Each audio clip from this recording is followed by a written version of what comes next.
doy el pase para que pueda empezar su clase de trastornos de la alimentación. Muchas gracias.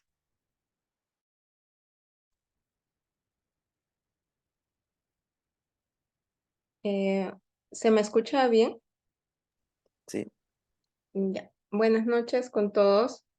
Soy la doctora Yasmín Mariniquice Contreras, médico psiquiatra del Servicio de Psiquiatría del Niño y Adolescente del Hospital El Menara. Bueno, primero agradecerles la invitación para poder dictar esta ponencia sobre trastornos de la alimentación. Vamos a comenzar, a ver, con definiendo qué son los trastornos de la alimentación, ¿no? La agenda para el día de hoy va a ser primero hablar acerca de la definición de los TCA, los factores contribuyentes, la diferencia entre el trastorno alimentario y la alimentación desordenada, la anorexia nerviosa, la bulimia nerviosa, el trastorno alimentario compulsivo, la vigorexia u ortorexia, megarexia y la droncorexia. Primero comenzamos hablando de qué son los trastornos alimentarios. Estos son trastornos psiquiátricos graves que se van a caracterizar por tener comportamientos anormales de la alimentación o del control de peso. Va a haber aquí una preocupación hacia el peso, la forma del cuerpo y también la alimentación. Y estos factores van a jugar un papel muy importante en cuanto al origen y al mantenimiento de estos trastornos alimentarios. La forma de estas preocupaciones va a variar según el género. Por ejemplo, en los hombres puede haber mayor preocupación por lo que es la imagen corporal, en lo que se centra en la musculatura, y en las mujeres puede centrarse en la pérdida de peso. También hay que considerar que esos trastornos van a afectar considerablemente lo que es la salud física y también van a perturbar el funcionamiento psicosocial.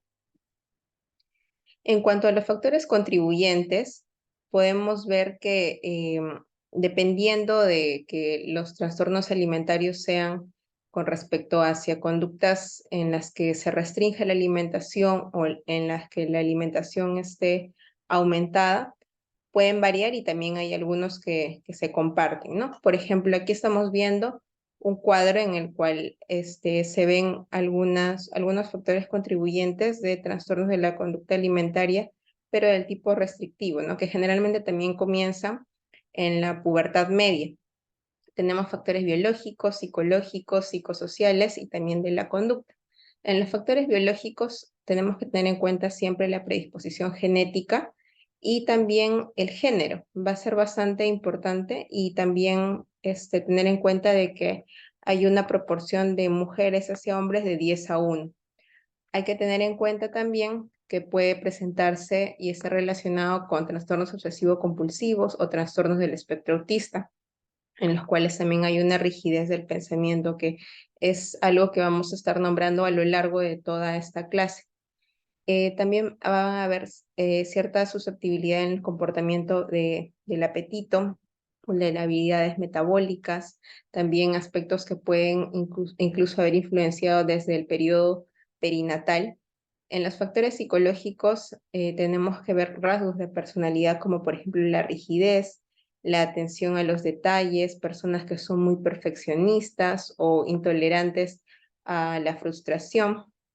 También vemos personas que puedan tener una, eh, una disminución para poder tener contacto con las personas, ¿no? Que tengan poca interacción social. También personas que van a tener una alteración de lo que es la forma de su cuerpo, ¿no? En cuanto a los factores psicosociales, también tenemos que tener en cuenta los problemas que pueden haber respecto a la alimentación en casa, también aspectos del bullying, traumas, ¿no?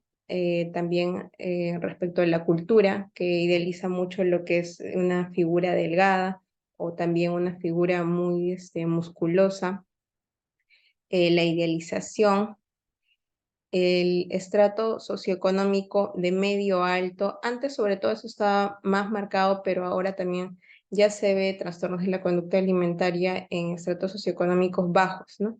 No solamente es de los medios a altos. También hay que tener en cuenta en cuanto a los factores del comportamiento, al sobrecontrol de lo que es la ingesta de la comida y del peso. También en cuanto a la preocupación por lo que es el índice de masa corporal, el perfeccionismo, ¿no? El aislamiento social. Aquí, por ejemplo, hay otro cuadro que es respecto ya a las conductas, ya no tanto de restricción, ¿no? Sino también ya en las cuales hay un aumento de la alimentación. Y estas tienden a iniciarse un poco en una edad un poco más tardía, ¿no? Los factores biológicos siempre, bueno, pues la parte genética, aquí la proporción entre varones y mujeres va a ser menos, ¿no? De 3 a 1 de mujeres a varones. También vemos que puede haber una mayor prevalencia en cuanto a la raza asiática. En cuanto a los factores psicosociales, en el anterior vimos de que era más con TOC o trastornos del espectro autista. Aquí vemos más que puede estar relacionado con TDAH, ¿no? En el cual puede haber una alta impulsividad y eso puede contribuir a que pueda haber un aumento de la ingesta de la comida. Eh, También hay problemas de cognición social y también de evitación emocional. En cuanto a los factores psicosociales, aquí también algo diferente que podemos ver un poco con respecto al cuadro anterior, sobre todo es el trauma, ¿no? Aquí es mucho más frecuente que pueda ocurrir respecto a conductas restrictivas, ¿no? Con trauma me refiero a tal vez casos de abuso sexual. En el caso de factores del comportamiento, tenemos en cuenta la preocupación por el índice de masa corporal, el control por el peso, ¿no? También aquí tiene mucho que ver el perfeccionismo. La diferencia entre el trastorno alimentario y la alimentación desordenada. En los trastornos alimentarios van a afectarse la salud física y emocional de la persona. Aquí se van a involucrar las emociones y los comportamientos inadecuados hacia la comida, y esos trastornos van a ser enfermedades muy peligrosas que pueden llevar a consecuencias físicas y psicológicas permanentes si es que no son tratadas. En el caso de la alimentación desordenada es un término que nos va a servir para poder describir cuando alguien no tiene un trastorno alimentario tal cual, pero hay patrones de comportamiento en los cuales pueden ponerse en riesgo de poder desarrollar un trastorno alimentario, como por ejemplo las dietas extremas o también una excesiva preocupación por la forma del cuerpo, la delgadez, ¿no? O también el consumo de suplementos, tal vez para poder ganar musculatura de forma inadecuada, ¿no? Entre ellos. Vamos a comenzar con uno de los trastornos de la conducta alimentaria que son más conocidos, que es la anorexia nerviosa. Para definirla, este es un trastorno alimentario que va a ser caracterizado por problemas patológicos generalizados del peso y la forma que nos van a llevar a una ingesta oral restringida y por ende a un bajo peso. Este trastorno, eh, si bien es un trastorno psiquiátrico, puede llevar a consecuencias físicas que incluso puede llevar a la muerte, ¿no? Debido a la inanición. Es por ello de que las tasas de mortalidad son 5,86 veces superiores a las de la población en general. En cuanto a la epidemiología, vemos que la frecuencia de la anorexia nerviosa ha aumentado en las últimas décadas y eh, esta patología que antes más que nada se centraba en mujeres jóvenes, no adolescentes, tal vez de un contexto sociocultural de medio alto, estamos viendo de que cada vez hay niñas con menor edad que presentan este trastorno de la conducta alimentaria y también varones, ¿no? Que antes era muy poco común, ¿no? Pero cada vez se hace más frecuente. La edad de inicio en promedio son los 15 años, pero puede ser mucho menos, incluso hasta a veces desde los 8 años, ¿no? También se estima de que se presenta aproximadamente el 0,5 al 1% en las chicas adolescentes. Es más frecuente de todas maneras en mujeres que en hombres. Aunque inicialmente ese trastorno, como les dije, se inició en clases sociales altas, también se ha visto de que este no es exclusivo de esta clase, ¿no? Parece ser también más común en los países desarrollados, eh, y también es frecuente que se pueda asociar a ciertas profesiones, como por ejemplo modelos y bailarinas que requieren de cierto peso o cierta figura para poder desarrollar sus actividades, ¿no? Y en ellas tal vez hay mayor exigencia por cumplir con ciertos parámetros que hacen de que puedan tener una alimentación inadecuada.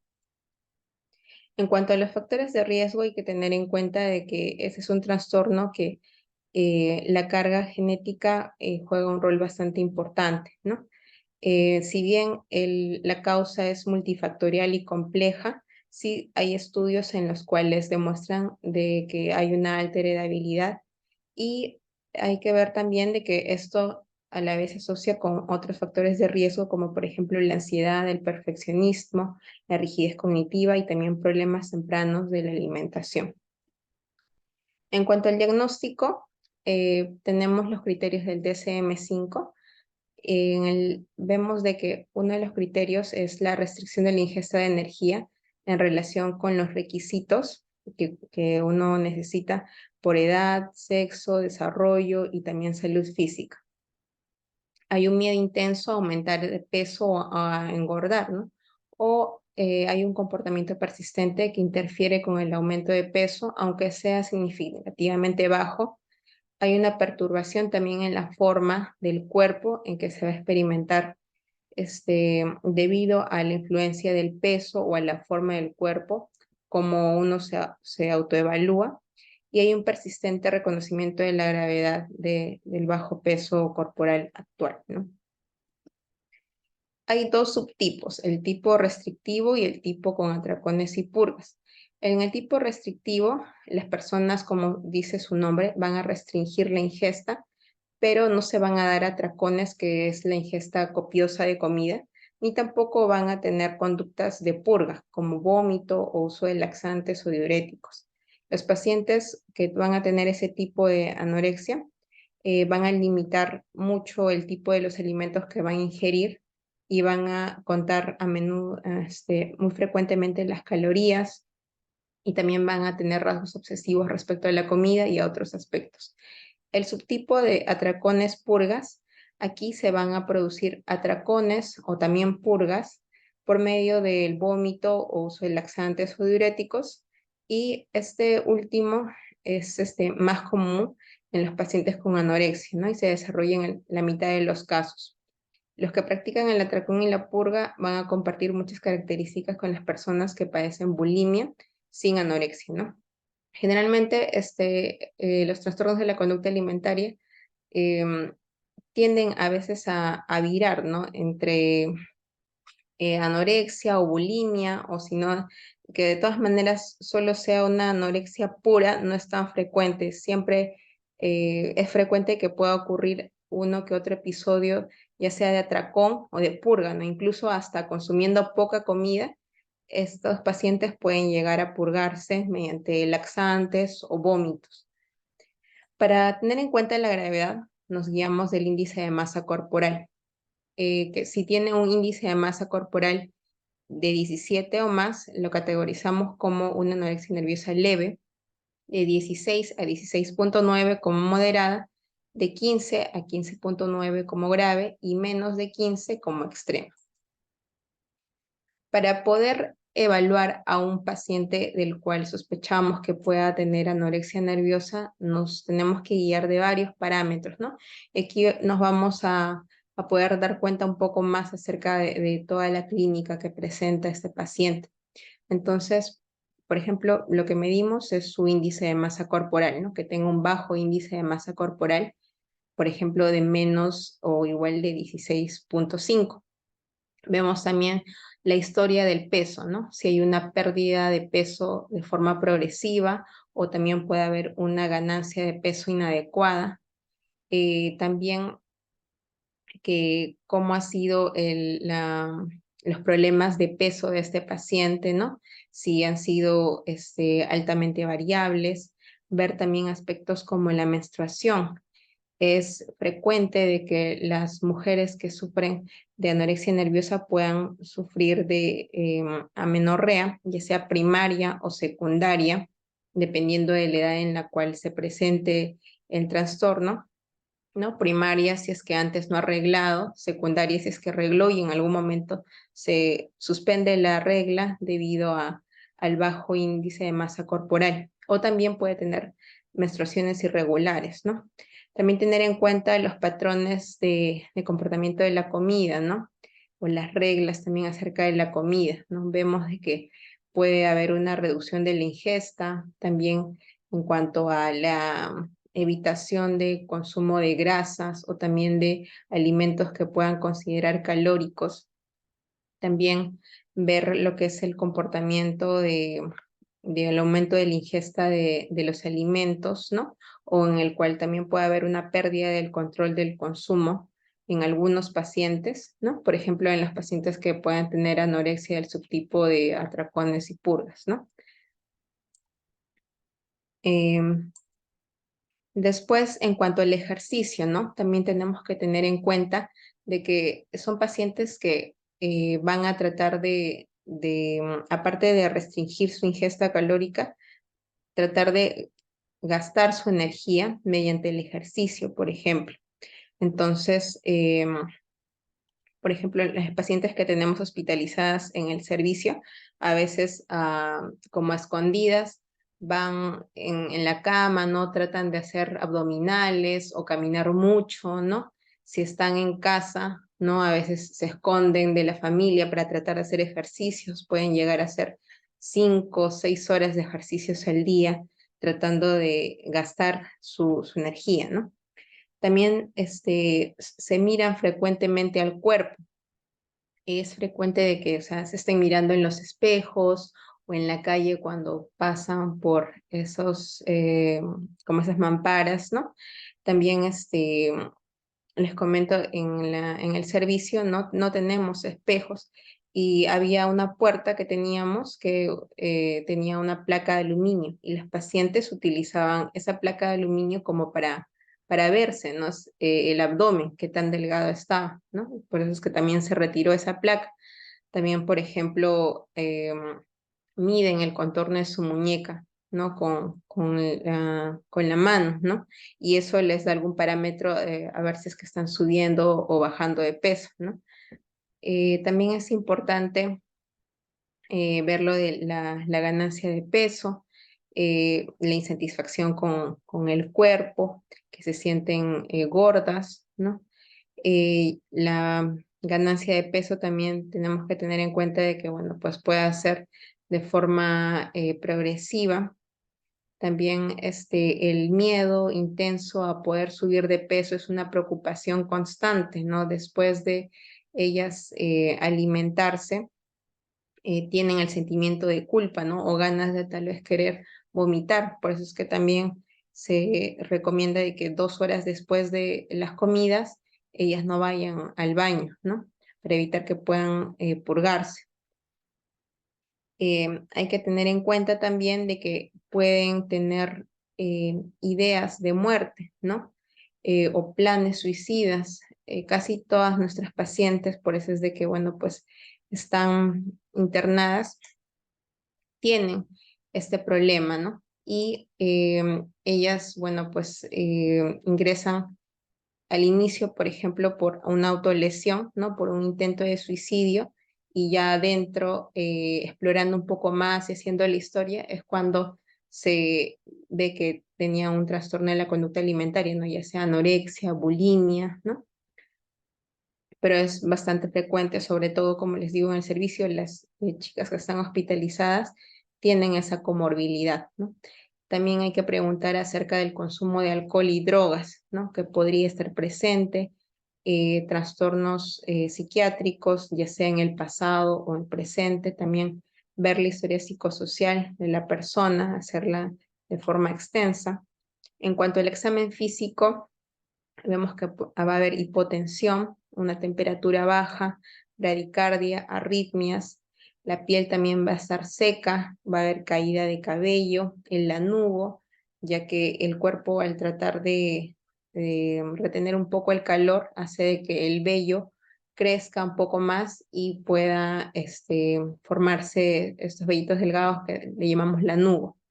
En la boca también puede haber erosión del esmalte dentario, debido a los vómitos que se provocan, ¿no? Y el jugo gástrico hace de que este esmalte erosione, ¿no?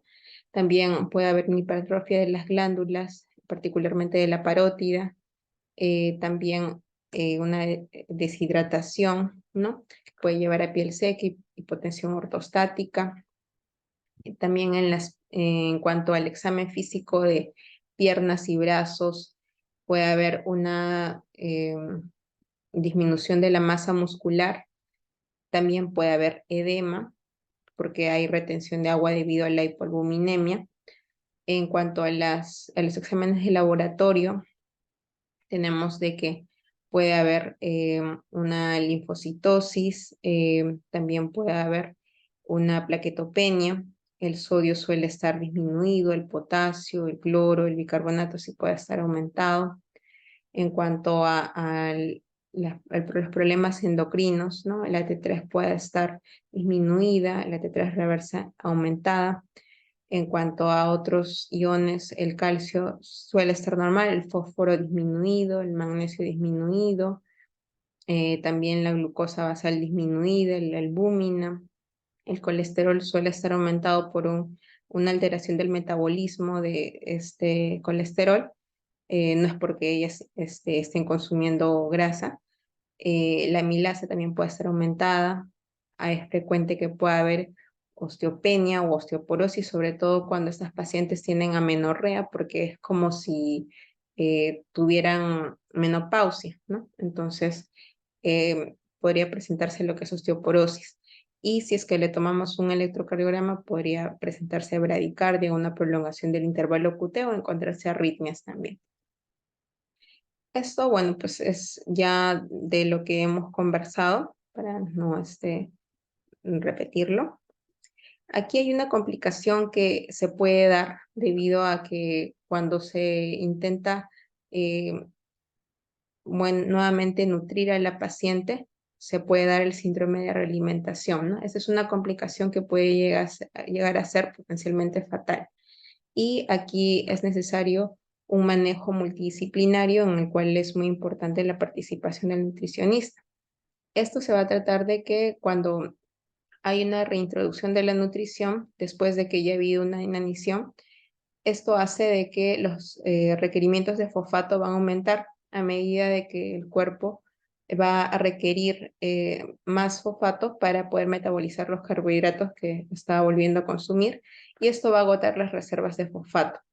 Entonces, al haber esto, se puede presentar taquicardia en reposo, edema y también una alteración del estado de conciencia.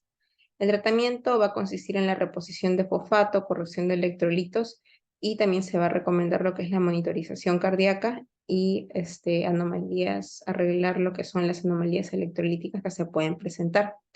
En un estudio en el cual participaron 1.039 adolescentes con anorexia nerviosa, la incidencia de hipofosfatemia por realimentación osciló entre el 0 y 38%, con un promedio de la incidencia del 14%.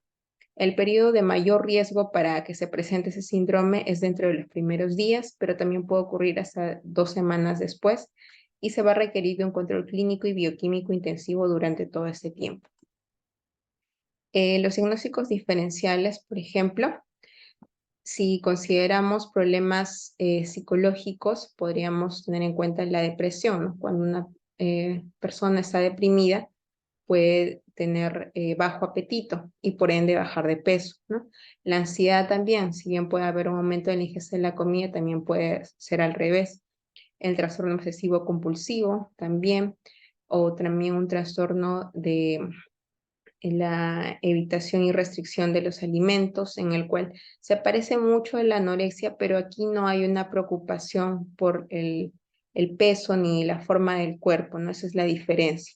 También por el consumo de drogas, ¿no? Porque eso también, algunas drogas pueden llevar a que el paciente tenga bajo apetito y también no coma, ¿no? También enfermedades intestinales, ¿no? Inflamatorias intestinales, enfermedad celíaca, un síndrome de mala absorción, también enfermedades sistémicas como la diabetes, síndrome de Addison, ¿no? Las disfunciones tiroideas, un hipertiroidismo, el lupus, neoplasias o infecciones, ¿no? Y también la iatrogénica debido a efectos adversos de la medicación. Por ejemplo, en el caso de los psicofármacos, un psicofármaco que puede reducir el apetito es la fluoxetina y que usamos en depresión, ¿no? En cuanto al manejo, este debe incluir psicoeducación sobre el trastorno, el control del peso, la evaluación de la salud física y mental, así como también la participación de equipos multidisciplinarios. Y también es importante involucrar no solo al paciente, sino también a la familia, porque la familia es quien va a dar el apoyo dentro de, bueno, pues la casa en un tratamiento ambulatorio, ¿no? En cuanto a la preparación de las comidas, al control de las comidas, ¿no? O el apoyo emocional que requiera el paciente. Al tratar a estos pacientes, se recomienda tener en cuenta de que ayudar a las personas, tenemos que ayudar a las personas a que puedan tener un peso saludable, ¿no? Y un índice de masa corporal adecuado para su edad. Va a ser el objetivo fundamental y el aumento de peso va a ser clave para apoyar otros aspectos psicológicos, físicos y de calidad de vida que son necesarios para que el paciente se pueda recuperar. En el control de peso de las personas con anorexia hay que también tener cuidado con los resultados que compartimos con los familiares o los cuidadores, ya que a veces ellos también no tienen el cuidado adecuado y pueden transmitírselos al paciente y ellos pueden tomarlo de forma inadecuada, ¿no? Por ejemplo, las mediciones del peso, ¿no? Entonces, comentarios acerca de estás pesando tanto o estás ganando tanto peso, como que hace de que el paciente a veces pueda dejar de querer comer y por ende, bueno, pues entorpecer su progreso, ¿no? Entonces, esos datos a veces es mejor no compartirlos con el familiar o en todo caso compartirlos con pinzas porque a veces pueden ser informados al paciente de manera inadecuada. Los objetivos del tratamiento de un paciente con anorexia son la estabilización médica, la recuperación del peso, la corrección de los patrones de comportamiento y emocionales y el tratamiento de las comorbilidades médicas y psiquiátricas que presenta el paciente. Pasamos a lo que es la bulimia. La bulimia va a ser una enfermedad mental grave que va a ser caracterizada por presentar atracones seguidos de conductas de purga a manera de una conducta compensatoria. Con frecuencia se va a acompañar de secuelas médicas que van a afectar el funcionamiento fisiológico normal y van a contribuir a un aumento de la tasa de morbilidad y mortalidad. La mayoría de las personas con bulimia tienen un peso normal, incluso pueden llegar a tener sobrepeso y también esto puede hacer de que se dificulte más la detección de este trastorno alimentario, ¿no? Por lo tanto, es importante que nosotros como médicos de cualquier especialidad, también nutricionistas y cualquier profesional de la salud, podamos estar familiarizados con estas complicaciones y poder también identificar a los pacientes para poder derivarlos al especialista y poder ayudarlos de mejor manera. En cuanto a la epidemiología, vemos que la prevalencia va a ser mayor que la de la anorexia. Se ha detectado en el 1 al 3% de las mujeres jóvenes y es más frecuente en las mujeres, ¿no? Su inicio se produce durante la adolescencia y suele ser algo más tardío que la anorexia, como vimos en el cuadro de los factores contribuyentes. Puede ocurrir también incluso al inicio de la madurez. Se han observado síntomas ocasionales de bulimia como episodios aislados de atracones o purga hasta el 40% de las mujeres universitarias. Aunque la bulimia suele presentarse en mujeres con un peso normal, a veces también puede llegar incluso a presentarse en mujeres con un antecedente de obesidad.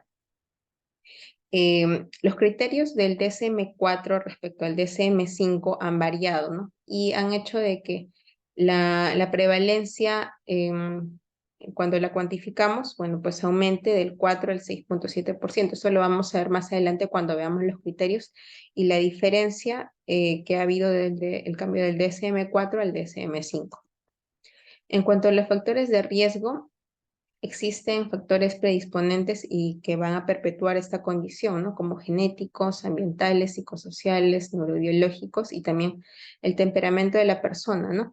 Y aquí es muy importante el rasgo de la impulsividad, ¿no? Que eso nos va a llevar a el consumo descontrolado de comida. Generalmente, bueno, pues se va a dar en la transición del desarrollo como la pubertad, va a haber un ideal de delgadez y preocupaciones por el peso y la figura. También se ha asociado con trauma infantil, incluido también lo que es el abuso sexual, físico y emocional. Más del 70% de las personas con trastornos alimentarios reportan una comorbilidad psiquiátrica, como por ejemplo trastornos afectivos, de la ansiedad, consumo de sustancias y los trastornos de la personalidad, que van a ser más comunes en la bulimia nerviosa. Las comorbilidades y también rasgos de la personalidad como desesperanza, la vergüenza, impulsividad van a estar asociadas con la enfermedad y pueden contribuir a desafíos como las autolesiones, ¿no? Que les mencionaba anteriormente, la ideación suicida y también la muerte por suicidio. Las personas con bulimia van a experimentar tasas de por vida de autolesiones no suicidas del 33%, ¿no? O conductas autolesivas, y tienen casi 8 veces más probabilidades de morir por suicidio que la población en general. Las tasas de mortalidad estandarizadas informadas en las personas con bulimia son menores que en las personas con anorexia nerviosa, pero todavía están significativamente elevadas en 1.5 a 2.5%. Aquí vemos un cuadrito bueno, pues nos ayuda a entender un poco mejor lo que es el ciclo de lo que es el atracón y el vómito en el caso de la bulimia, ¿no? Entonces, la ansiedad inicial puede llevar a un atracón y este va a ocasionar de que la persona sienta culpa, ¿no? Y una pérdida, una sensación de pérdida del control, lo cual va a generar nuevamente que se ponga ansiosa y de cierta forma agresiva, ¿no? Hacia sí misma, lo cual va a ocasionar de que pueda causarse el vómito, ¿no? Y eso también va a ocasionarle una disminución momentánea de la ansiedad y a la vez también va a reforzarse esta conducta purgativa y bueno, pues esto genera la baja autoestima y esto también la ansiedad y nuevamente vuelve, bueno, pues al atracón, ¿no? Y ese es un ciclo que se presenta en el caso de la bulimia. Aquí está lo que les había comentado, ¿no? Acerca de la diferencia de los criterios del DSM-4 con el DSM-5. Este es del DSM-4 y este es del DSM-5. El criterio A, ¿no? Aquí vemos de que son episodios recurrentes de atracones, ¿no? Un episodio de atracón se va a caracterizar por dos de las siguientes características, ¿no? Comer en un determinado periodo de tiempo, limitado al menos en un periodo de 2 horas, una cantidad de comida muy superior a la que comería la población en general en ese mismo periodo de tiempo y en circunstancias similares, y que también hay una sensación de pérdida de control de la ingesta durante los episodios. Aquí se siente que no se puede dejar de comer o que no se puede controlar la cantidad. En el criterio B, aquí vemos de que no ha habido cambios respecto al DSM-4 y aquí nos indica de que hay comportamientos inapropiados compensatorios recurrentes para prevenir la ganancia de peso, como vómitos autoinducidos, abuso de laxantes, diuréticos, enemas u otros métodos como ayuno o ejercicio excesivo. Los episodios de atracones y los episodios compensatorios ocurren al menos, aquí está la diferencia, ¿no? 2 veces a la semana durante al menos un periodo de 3 meses, ¿no? Y aquí en el DSM-5 nos dice que esos episodios compensatorios ocurren al menos una vez por semana en 3 meses, lo cual hace de que el rango, bueno, pues aumente y por ende también la prevalencia cuando ya se cuantifica, ¿no? Y por eso es de que vimos esa diferencia en los porcentajes. En el criterio D, vemos que la autoevaluación está influenciada por la imagen corporal y el peso. En el criterio E, las alteraciones no ocurren exclusivamente durante los episodios de anorexia nerviosa, ¿no? Entonces, o sea, no es una anorexia con atracones o purgas, sino que solamente no hay conductas restrictivas, solamente es los atracones y las purgas. Para ver la severidad, tenemos que tener en cuenta los episodios de purga, ¿no? Entonces, si hay de 1 a 3 episodios a la semana, podemos considerarlos como leve. De 4 a 7, moderado. De 8 a 13, grave. Y de 14 a más, extremo. En cuanto a las complicaciones, ese es el cuadro que presentamos en la parte de anorexia, pero aquí podríamos resaltar acerca de lo que se presenta principalmente en la bulimia, ¿no? Por lo de los vómitos. Por ejemplo, aquí, en el caso de los aspectos dentales, la caries, ¿no? En quienes se purgan por el ácido que va del estómago hacia los dientes, ¿no? El signo de Roussel, que es un signo bastante clásico, que es la abrasión del área metacarpofalángica al introducirse los dedos al vomitar, ¿no? Entonces queda ahí una lesión. También es importante la hiperamilasemia que se puede presentar en los pacientes que se purgan. En cuanto a las digestivas, al ocasionarse el vómito pueden haber desgarros del esófago, ¿no? El síndrome de Mallory-Weiss, o también puede llegar incluso a haber una esofagitis, ¿no? Por la irritación de este ácido estomacal, la dilatación o rotura gástrica también. En el caso del manejo, el tratamiento de la bulimia se va a basar en varios tipos de intervenciones, tanto médicas, psicoeducativas, psicoterapéuticas, farmacológicas y familiares, ¿no? Aquí, incluso en la bulimia, hay un fármaco, ¿no? Que sobre todo se usa a comparación de la anorexia, ¿no? Que en sí no hay un fármaco tal cual que se utilice. Aquí, por ejemplo, se usa la fluoxetina, como les dije, disminuye el apetito, ¿no? Entonces, lo cual nos podría ayudar a disminuir esta conducta de la compulsión de comer para, acompañado también de otros fármacos para poder tratar de controlar ello, ¿no? Y también, bueno, el aspecto familiar, ¿no? La mayoría de los pacientes con bulimia no complicada no van a requerir hospitalización. Y los objetivos del tratamiento son la restauración de un patrón alimentario normal con la eliminación de este ciclo que les expliqué del atracón-vómito, la corrección de los patrones cognitivos y de las alteraciones emocionales que mantienen ese trastorno y el tratamiento de las complicaciones médicas y la comorbilidad psiquiátrica que se pueda presentar. Pasamos al trastorno alimentario compulsivo o trastorno por atracones.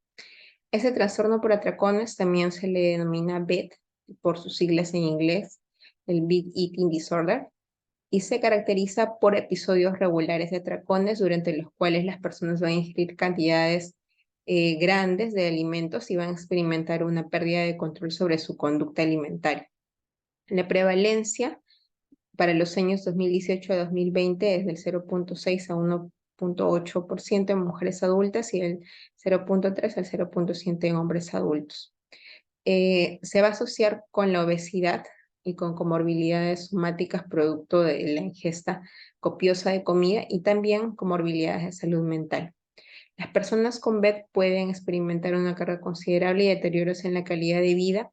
Al mismo tiempo, esta frecuentemente no se llega a detectar ni tratar, ¿no? Pero cada vez que se está haciendo más conocida esta patología, se va a poder intervenir mucho mejor. Aquí tenemos un cuadrito, ¿no? En el cual podemos ver la prevalencia en algunos países, como por ejemplo, aquí vemos la prevalencia en Brasil, ¿no? Considerable de un 4.7%. En cuanto a, bueno, pues un país vecino de Colombia, el 0.9%. En Estados Unidos, que es frecuente, bueno, pues la obesidad, ¿no? Vemos de que en las mujeres es de 1.25%, en los varones 0.42%. En México de 1.6%, ¿no? De todo. En cuanto a los factores de riesgo, tenemos factores individuales y factores del ambiente. En cuanto a los factores individuales, siempre influye lo que es la parte genética y biológica, ¿no?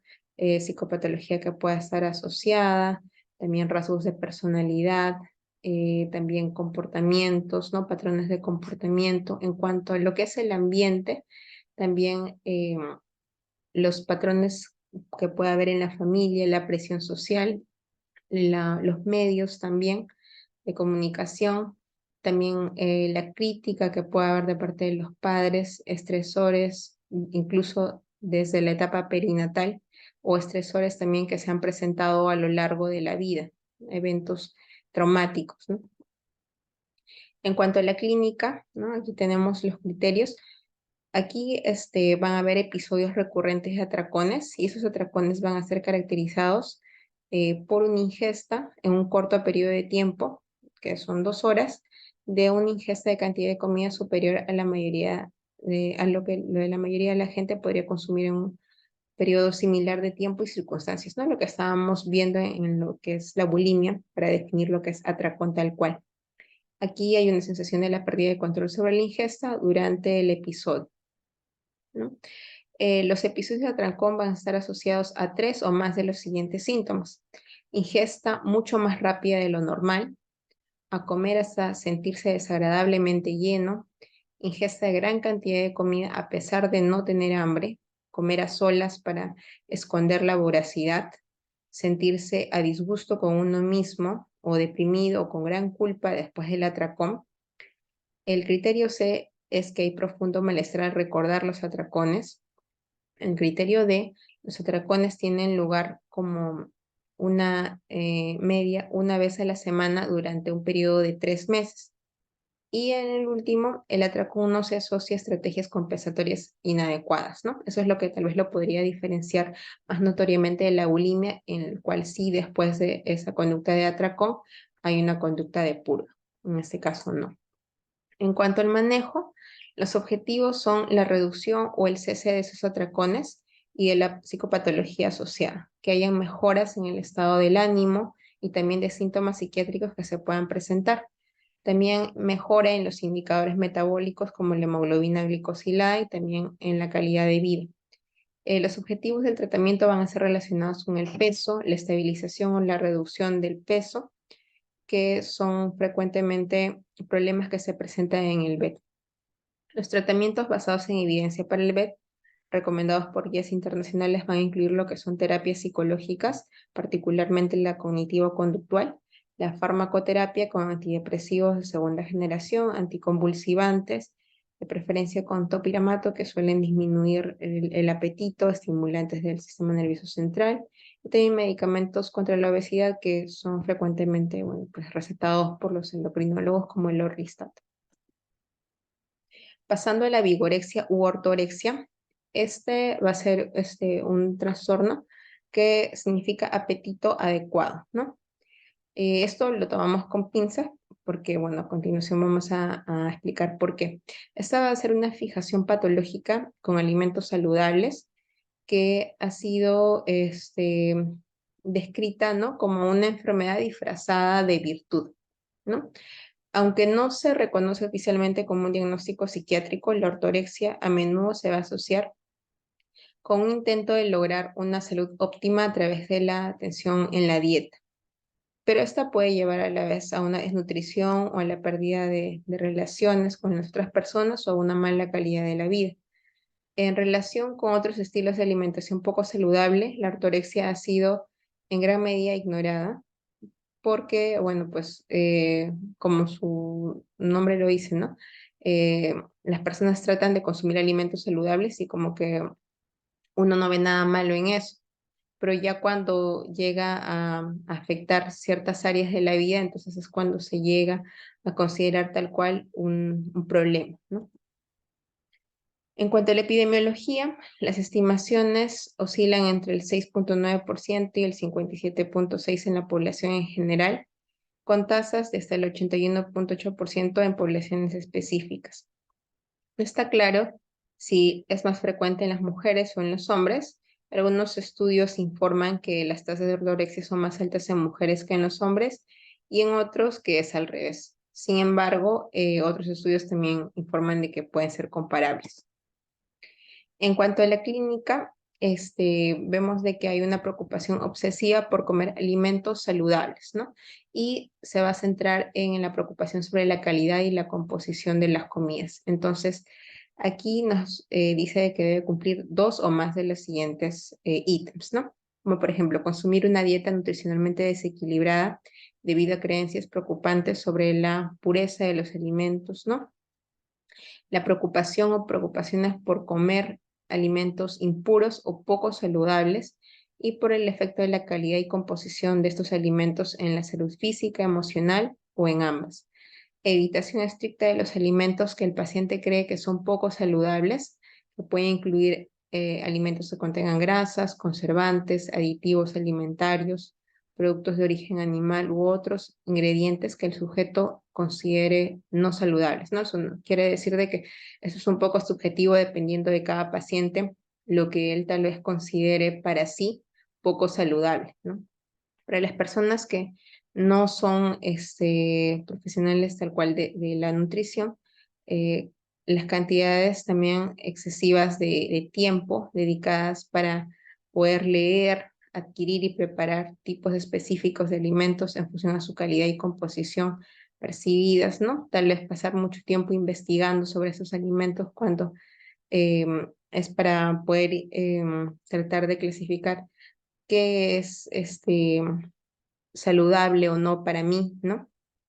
Sentimientos de culpa y preocupaciones si es que no han eh, seguido esa dieta de consumo de alimentos saludables, ¿no? Si llegaron a consumir algo que ellos consideraban como no saludable o dentro de su preparación tal vez después se enteraron de que había algo que ellos no consideraban que estaba dentro de lo que ellos podían consumir, ¿no? Intolerancia a las creencias alimentarias también de otras personas, ¿no? Eso también nos habla un poco de la rigidez cognitiva que hemos estado mencionando en los otros trastornos. Gastar cantidades excesivas de dinero en relación con los ingresos propios en alimentos debido a su calidad y composiciones percibidas, ¿no? Sabemos de que ciertos alimentos con mayor cantidad tal vez de proteínas o que tengan menor cantidad de grasa o los alimentos cero tienen un mayor costo, ¿no? Y no siempre las personas a veces pueden pagarlo, ¿no? Pero estas personas, bueno, pues pueden llegar a excederse incluso el presupuesto que puede estar destinado a sus alimentos con tal de comer alimentos que ellos solamente consideren saludables.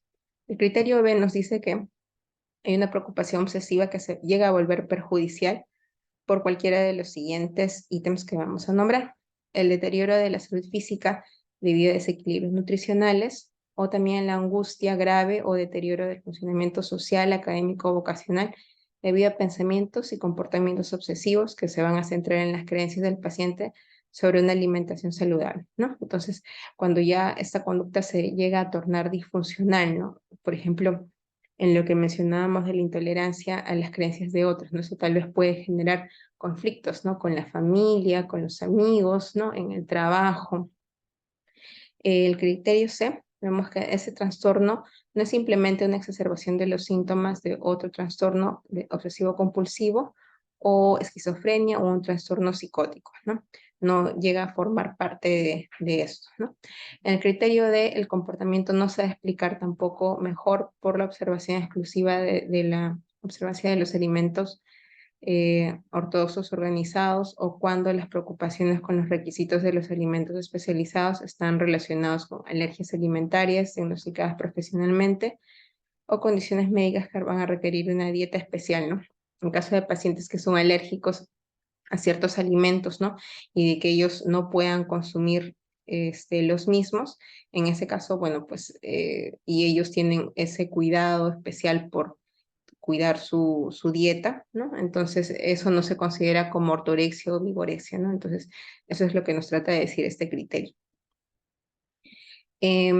Aquí vemos un diagrama que nos ayuda a ver un poco los rasgos que comparten la ortorexia, la anorexia y el trastorno obsesivo compulsivo, ¿no?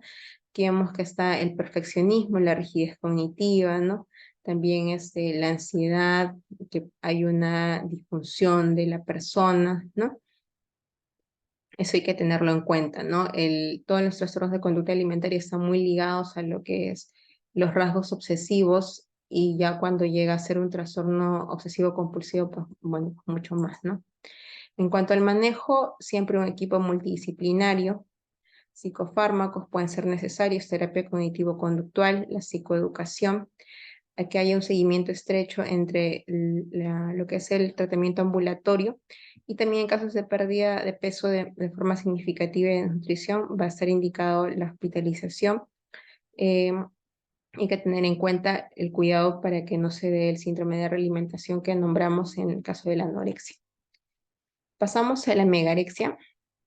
Este es un trastorno de la conducta alimentaria que va a consistir en que la persona obesa que lo sufre no se va a ver con sobrepeso, es decir, percibe su cuerpo como delgado, ¿no? Al revés de la anorexia, que pueden estar muy delgadas, ¿no? Y se ven obesas. Aquí hay patrones de conducta destinados a ganar peso, ¿no? Porque sienten de que, bueno, pues están muy delgados como el dibujo que veíamos, ¿no? La persona está con un peso excesivo, pero se ve delgada y también pueden tender a querer ganar músculo, ¿no? Está asociado a la tendencia a hacer mucho ejercicio y a comer mucho para intentar ganar masa muscular. Los factores de riesgo es, bueno, pues tener una percepción distorsionada y poco realista del propio cuerpo que se ve considerada como demasiado delgada. Hay una baja autoestima derivada de la inseguridad ante el espejo y ante los demás, tendencia a comer mucho o a consumir un exceso de alimentos hipercalóricos para tratar de aumentar la masa muscular, tendencia a subestimar los efectos de una mala alimentación, ¿no? Las consecuencias pueden ser la obesidad y el sobrepeso, la diabetes, el síndrome metabólico, enfermedades cardiovasculares, la gota también. Y finalmente la adroncorexia. Este término fue utilizado por primera vez por los medios de comunicación populares con respecto a comportamiento del consumo del alcohol entre los estudiantes universitarios, ¿no? Se va a referir a comportamientos relacionados con la dieta diseñados para minimizar la ingesta de calorías y maximizar la intoxicación por alcohol. Este no es un término médico, ¿no? También se le denomina ebriorexia, también es otro término que se puede utilizar, pero incluye comportamientos como purgas, restricción dietética antes de beber, o también incluso hacer ejercicio excesivo o usar diuréticos para evitar el aumento de peso debido al consumo de alcohol. Y en última instancia puede ser un factor de riesgo para bulimia o también el trastorno por uso de sustancias o ambos, ¿no? El patrón de conductas relacionadas puede provenir en parte de valores culturales occidentales que enfatizan especialmente entre los adultos jóvenes, ¿no? Lo que buscan estas personas es beber y lograr un físico delgado, ¿no? Que es algo un poco contradictorio, ¿no? Porque el alcohol, bueno, pues tiene cantidad de calorías vacías, ¿no? 7 kilocalorías por gramo, ¿no? Incluso está más que el carbohidrato. Y la anorexia puede adaptarse a estos dos comportamientos aparentemente contradictorios, como les decía, ¿no? Eso sería todo. Gracias.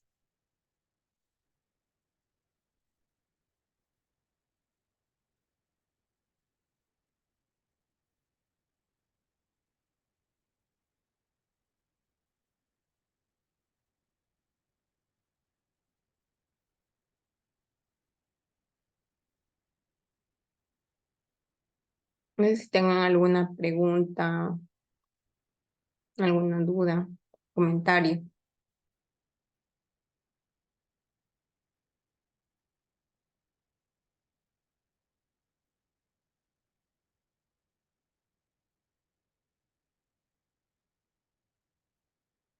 Sí, eh, María del Pilar. Buenas noches, doctora. Una consulta sobre la bulimia nerviosa. Ujú. Eh, por ejemplo, en un paciente con hipotiroidismo que ya tiene registrado el tema de la bulimia nerviosa y asociado a que se enteró de que tiene hipotiroidismo, ¿no? Esto se agrava mucho más su condición, ¿no? Entonces, pero ¿qué es lo que, cómo es que se puede detectar? No, bueno, no sé si la pregunta está bien formulada. ¿Cómo es que se puede detectar en esta paciente que tiene la bulimia, Ujú. Ya, ¿cómo el médico, en el caso de un endocrinólogo, existen pruebas en las cuales pueda sospechar que este paciente tiene esta bulimia nerviosa? Mm, o sea, primero ha tenido la bulimia, Siempre ha tenido pues, la bulimia, siempre ha ya. tenido de manera muy oculta, muy privada.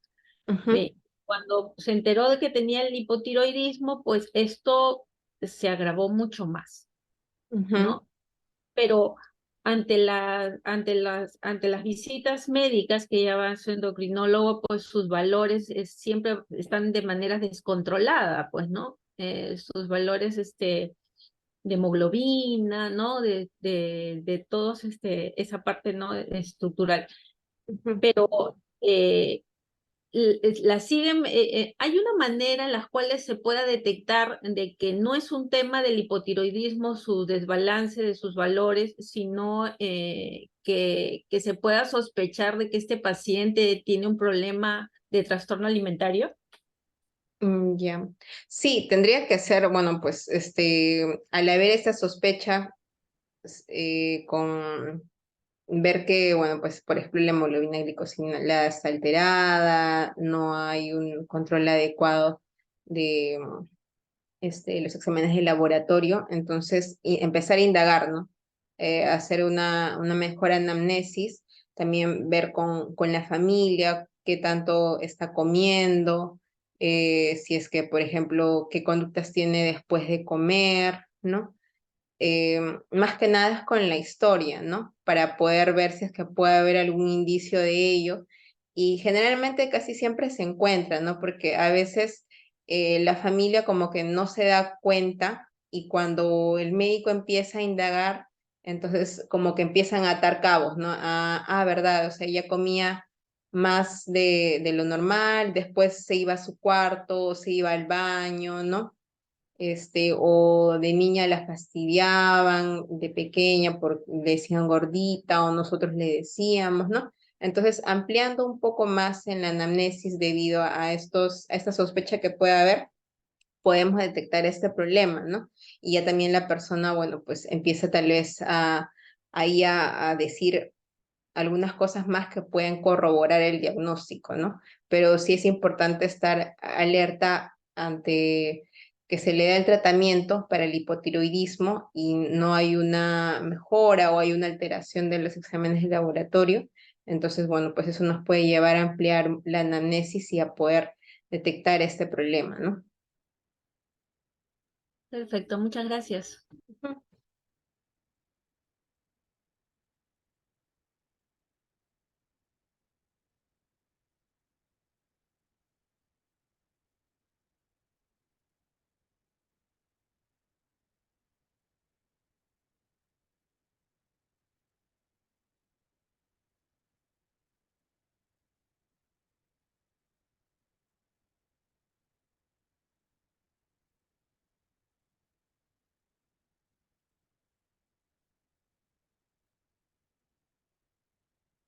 No sé si alguien tenga alguna duda más, alguna pregunta.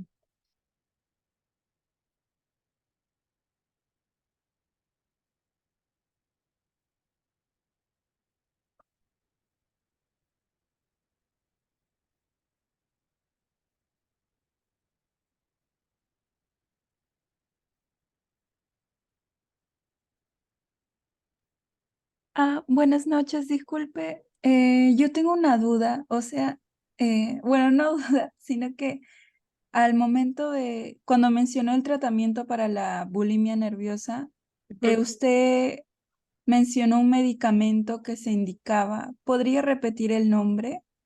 Fluoxetina, Ah, Proxatina.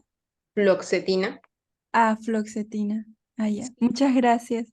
O sea, en el tratamiento de la bulimia, eh, aparte de, bueno, pues la parte dietética, como está ligada también a comorbilidades psiquiátricas, bueno, pues generalmente depresión, ansiedad, entonces damos, bueno, pues tratamiento con antidepresivos, ¿no? Entre ellos, y el indicado también para la bulimia, el que está aprobado por la FDA para la bulimia, es la fluoxetina, que es un antidepresivo que tiende a disminuir el apetito, ¿no? Como un efecto adverso que en este caso de la bulimia puede resultar de forma positiva. Ahora, a veces no solamente con eso los manejamos, ¿no? Sino que también para ayudar al control de impulsos podemos agregar otro tipo de medicamentos, como por ejemplo estabilizadores del ánimo, como topiramato, pero el que está aprobado así tal cual es la fluoxetina, ¿no? Y es el que solemos usar e incluso en pacientes, por ejemplo, que no llegan a tener bulimia y que tienen depresión y tienen, por ejemplo, aumento de apetito, les damos eso, suelen ir mejor y les ayuda para disminuir el apetito. Ah, muchas gracias. Ujú.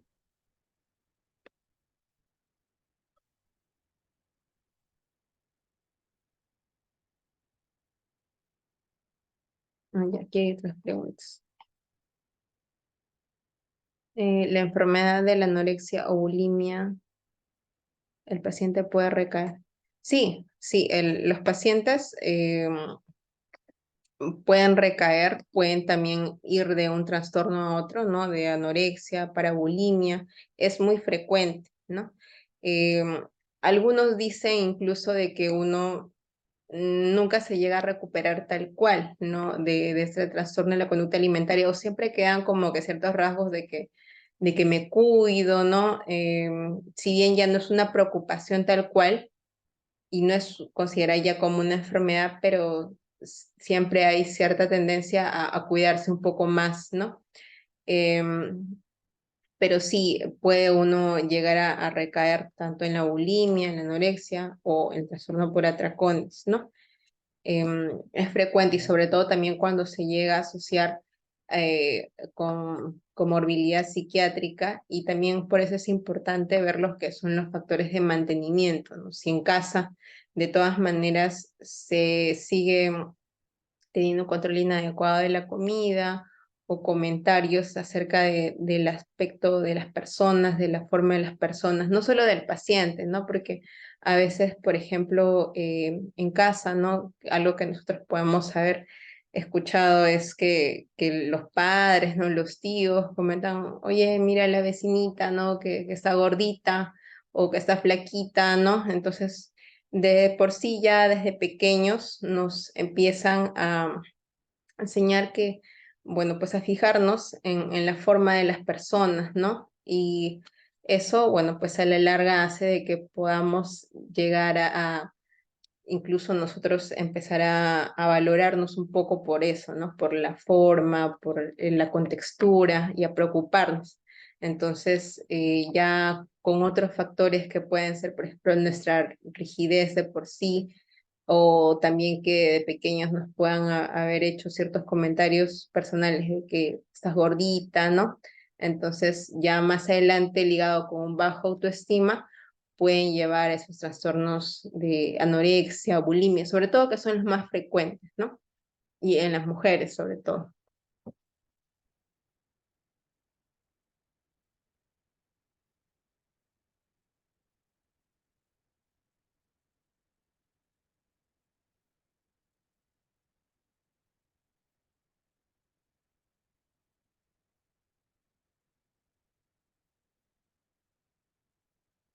¿Alguien más tiene alguna pregunta o alguna duda?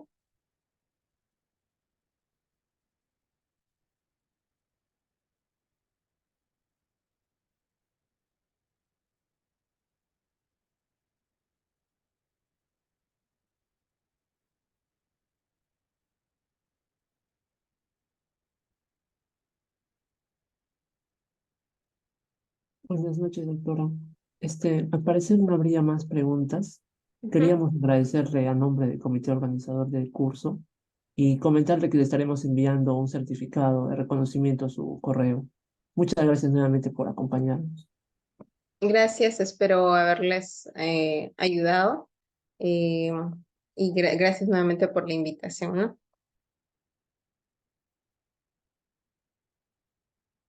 Muchas gracias, doctora, y también a todos los presentes por sus preguntas durante la sesión. Nos vemos el próximo miércoles. Buenas noches. Buenas noches con todos. Hasta luego. Hasta luego.